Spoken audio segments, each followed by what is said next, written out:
Evening and welcome to another edition of Down to the Wire. I'm your host, derbiologist. Joining me again as co-host capping Candace. Candace here. Candace, this week we go to Pimlico and we've got a great undercard and plus the Preakness Stakes. Let's start it off with a stakes for 3-year-olds, the Sir Barton Stakes. This is a race that is annually on the undercard and usually attracts a couple of nice maiden winners and some lovely racehorses. This is a really interesting race to me. I think on first glance I was able to narrow it down to two who faced each other last time, that being Fame and Power and Donworth. I'll talk about a few others first, though. I think that'll take some money. I think Outlash will take some money here. I just don't think he's good enough speed figures-wise.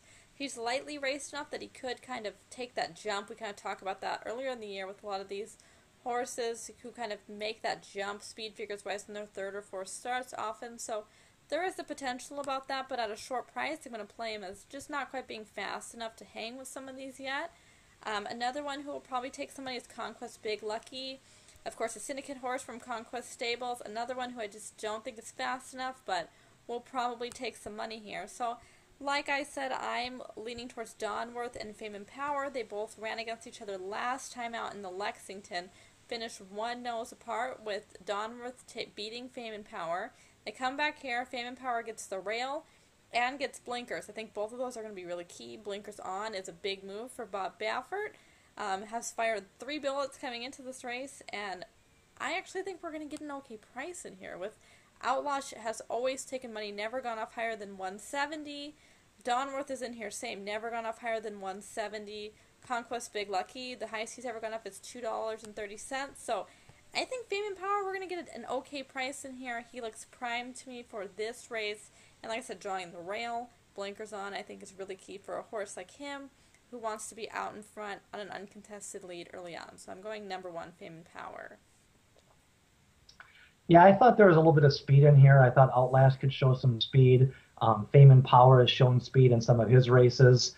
I ended up going with Donworth just because, I think, the jump up in class the last time was big. He had the big maiden win. But this is still only a third race, so I think he could improve, especially more at the distance, being by Tiz now. And, he kind of finished Fame and Power late in that last race, but that really was a head bob either way with either one. The horse that intrigues me, I'm not picking, is Conquest Big Lucky, just because Cass is doing really well right now, and his horses seem to be kind of improving in leaps and bounds. And this horse I was impressed with last fall. You can look at it both ways, like he's a partnership horse, and maybe this is just the undercard of a big day.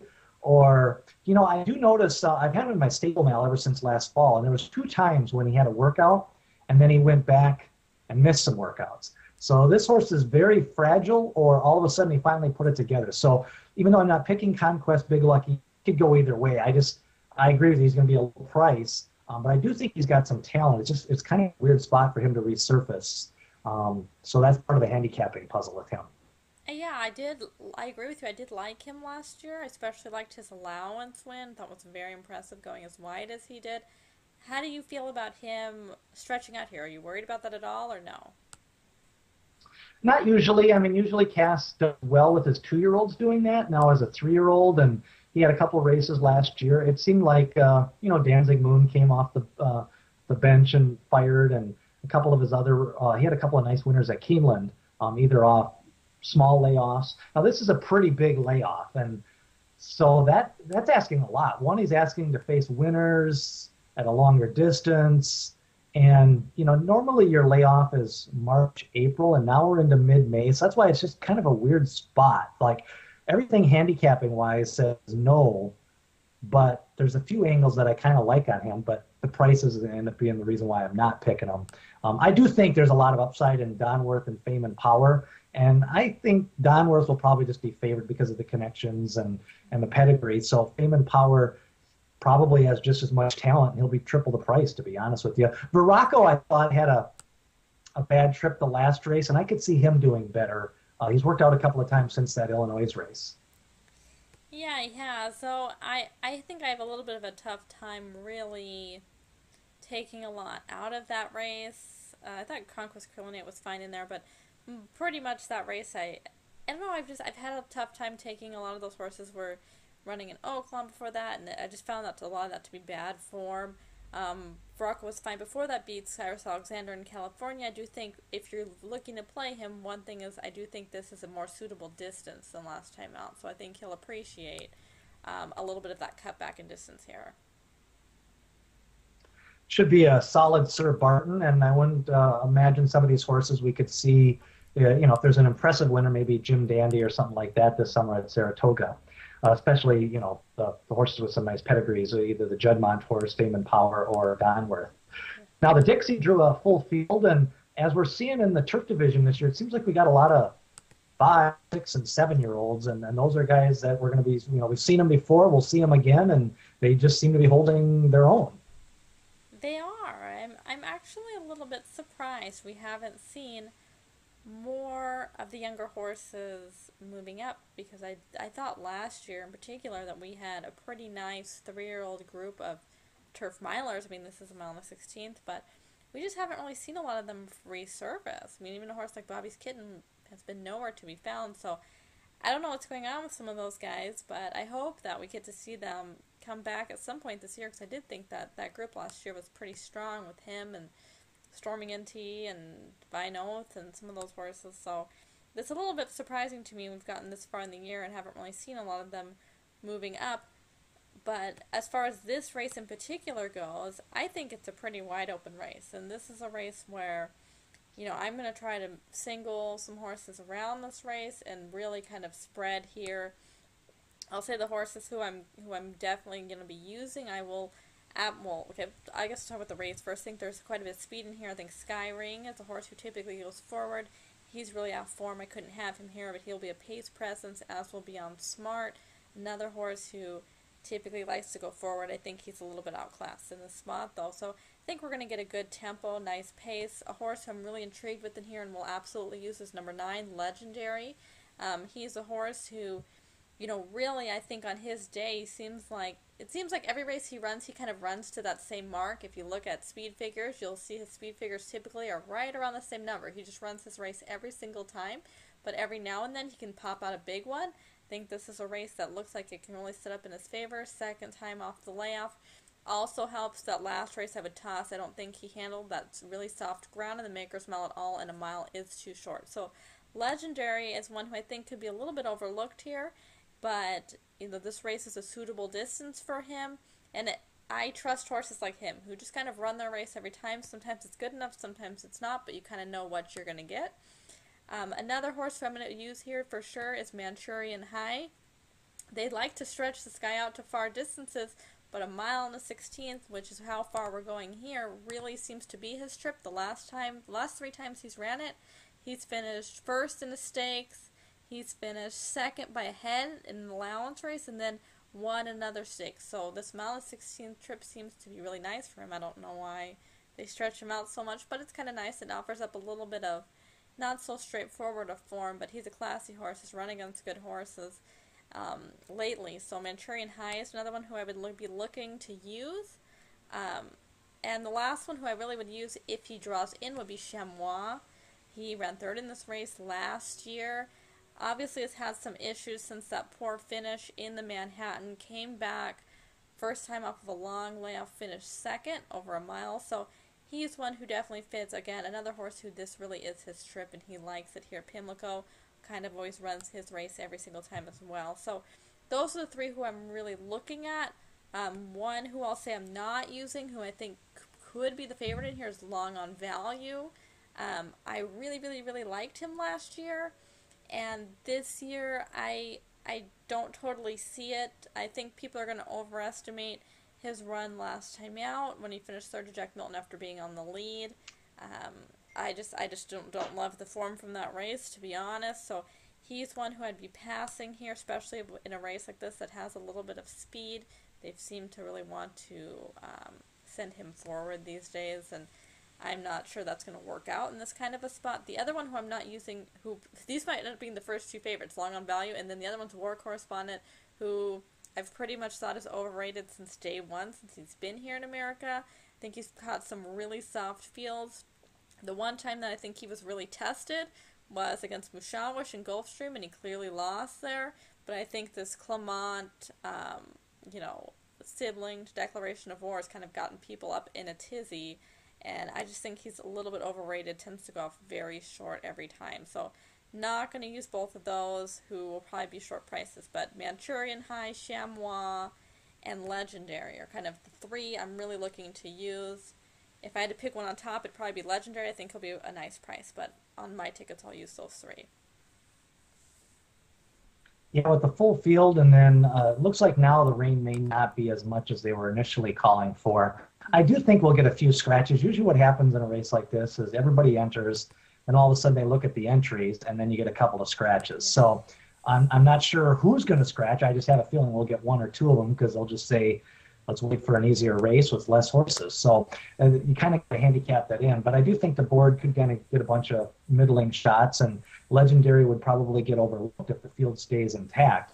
I ended up going with Onicus. I do agree with you. There's some speed in here. Skyring has a shot. Long on value does take a class drop, but I'm not sure how much of a drop it is. He does seem to run his best on the front end, but he's got some classy races, but that last race there really was no excuse, and I'm just wondering if maybe he may be starting to go off form already. But and I think he will be the favorite. So I think this might be a race to try to spread, like you say. I do think Chamois is interesting as well. And I kind of think the key to the race is Legendary, like you say. He's just going to run his race. If a couple of horses run better than that, well, he'll run third. And if a couple of horses maybe don't like the track or just don't run well on Saturday, and I think he can handle a little bit of off-going as well. So, I think it's definitely a race you got to go two or three horses and pick three, pick four type, or to start doubles going into the Preakness. Yeah, that's kind of how I look at it, and like kind of how you're saying with Legendary, he's one who, like I said, he runs his race every time, and I think the mark that he runs at, if you look, I use Bayer speed figures, so it's about 99 to 100. That's kind of what I would envision it would take to win this kind of a race. So like I said, if someone who runs better than that, well, then they'll beat him, but you kind of know what you're going to get from him. As far as, I think you made a good point saying long on value is on the class drop, but you don't know how much. And I think that's kind of the key to this division, is that without Wise Jan, there really is no leader in this division right now. And I don't think there's as much of a difference between the Grade 1 races and the Grade 3 races at this point. I think that's pretty even competition all the way through. I don't see this, cluster of 3-4 horses that are clearly better than the rest. So I agree with your point saying that, in title, it is definitely a class drop, but is it really? This might be a tougher spot, to be honest. Yeah, fuller field and more speed, and just an overall solid group of horses. That last race at Keeneland really didn't have a lot of depth to it. It was kind of a strangely run race, and Jack Milton came back and lost. So, there was nothing special about the race, and it's not like he had a trip or an excuse note. He just wasn't capable of running a 102 or backing up that Gulfstream speed figure. Should be a solid Dixie, and then you go into the Preakness Stakes, 8-horse field, and the top three horses for the first time since 2007 coming back from the Kentucky Derby, but we also get Mr. Z in there and Dadzing Moon from the Kentucky Derby. We do. I think having American Pharoah draw the rail adds a little bit of intrigue. I think he's definitely going to be going to the lead. I know some people have said they think Dortmund will go to the lead, and he has the speed to do that, but I don't see how Baffert would let Dortmund go to the lead and have Pharoah basically boxed in along the rail. Pharoah has never ran directly behind horses, so I don't think the Preakness Stakes is the place where they want to try that out for the first time and see how that works. So I definitely see Pharoah being sent. So long as he breaks well, I don't think it's an issue. He's plenty fast enough that, and to be honest, I think his high cruising speed is his strength. So I don't see it being a problem with him on the lead. For me, I'll give two picks. I'll give a pick for if it's dry or if it's wet, just because the weather is a concern right now, and it does affect how I would bet this race. If the race is dry, I like Divining Rod in here. It's a class test. I don't know how good he is. All I know is he's definitely improved and matured with time. I loved his Lexington visually. Is he fast enough? Who knows? But he'll be a square price, and I think I'd rather take a horse like him who's clearly on an upswing, and this distance seems to be just fine for him. I think he's drawn well. Plenty of speed in here is fine for him as well. He showed last time he can sit behind a couple horses on the speed, so I think he's a really interesting horse in here. just to me, he'll be over. So the price on him is worth seeing how good he really is in this spot. If it's a wet track, I'm going to go with Firing Line. I think he's drawn really well on the outside, and I think he'll be overlooked, having not ran over a sloppy track before, but his pedigree is very nice for that. Of course, you have Lionheart in there, who finished second to Smarty Jones in the Kentucky Derby over the slop. Underneath, very close up, you have Conquistador Yellow, who's probably one of the best horses we've seen over the slop in recent years. So, if sloppy track, Firing Line, especially because I think Pharoah will just get hammered if it's a sloppy track, purely because he's ran over it before. Dry track, Divining Rod. Yeah, my take on the Derby was, if you ran that race 10 times, I think Pharoah wins 4 times, and I think Firing Line possibly could have won a couple of times, and Dortmund could have won a couple of times. The way that race shook out, though, it just Pharoah won, and he was clearly the best horse that day. All 3 horses, the chances of all 3 of them regressing, I don't think is likely. But I think the chances of one of them regressing is possible. Mm-hmm. So that's why, to me, it's not a guaranteed victory for any of the 3.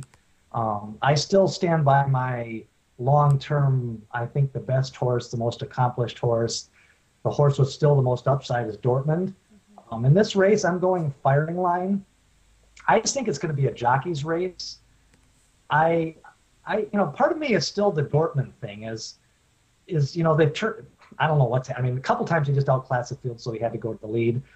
In the Derby, 9 out of 10 times, yeah, okay, if I had to make a prediction, I thought he'd be on the lead. I still don't think he's a front runner. But like you say, now you got a shorter field. Maybe he sits second and maybe he makes this move and like back in his first 2 races and wins the race. But either way, I think Firing Line's going to sit a good trip. I thought he had the lead a couple times down the stretch. That gives me hope. He had 6 weeks off between the Sunland Derby. I absolutely love him on a sloppy track. Yes. So if it came up sloppy, if it's muddy, I absolutely hate Dortmund. 1,700 pounds and those long legs, he'll literally just get stuck in the mud like a big cow. If it's wet, I love everything about Firing Line. If it's wet, he becomes a huge play for me. Yeah. And I agree with you 100%. Even Firing Line, I'm going with Firing Line liking the slop because of the pedigree and the build. He's just got a sloppy build. He's got a real sleek, athletic build. I think he's more of a 9 furlong horse. But, after that Derby, this horse is – I had him in my top 5 going into the Derby, and we talked about him. But, this guy's proven he's legit. He's got 2 seconds to Dortmund and a second to American Pharoah and a 14-length Sunland win. So I'm just going to take the chance that, like I say, I think if the Derby was run 10 times, I think he could maybe win twice, and maybe he wins here, maybe he doesn't.